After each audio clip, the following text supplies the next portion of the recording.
Well, the South Central United States Human Trafficking Conference begins today at LSU Shreveport. The two-day event will focus on networking, learning, and empowering the community to better prevent, identify, report, and respond to victims of human trafficking. Today, in every newscast, we will feature interviews with people on the front line in the fight against human trafficking. We begin with advice from parents. NBC6's Jackie Jovic talks with a Caddo Parish Juvenile Court Administrator who is also a mother. Right now, Caddo Parish, I believe, is third in the state for documented cases of human trafficking. Sarah Hood is the Deputy Judicial Administrator at the Caddo Parish Juvenile Court.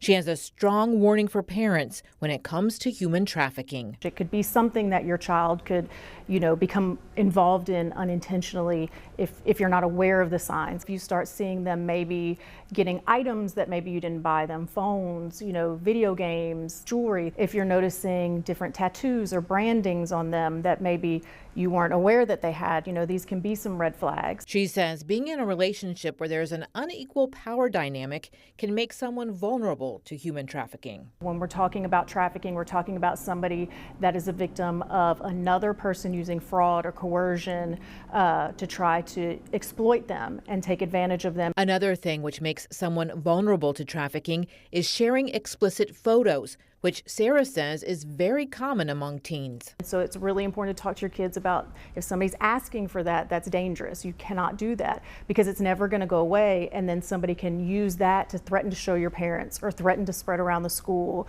or, threaten anything to make you do something now that they have that. And as a parent, if you do find explicit material, what should you do? If you do see something inappropriate or you find out there's a rumor going around about one of your children's friends, don't share it to begin with. Do not pass that on because you are holding in your hand child pornography, which is very illegal. You can be in trouble for having it. If you have anything like that, my advice would be immediately to reach out to law enforcement. She adds that in any situation, it is key to have open conversations with your children where they feel safe and supported.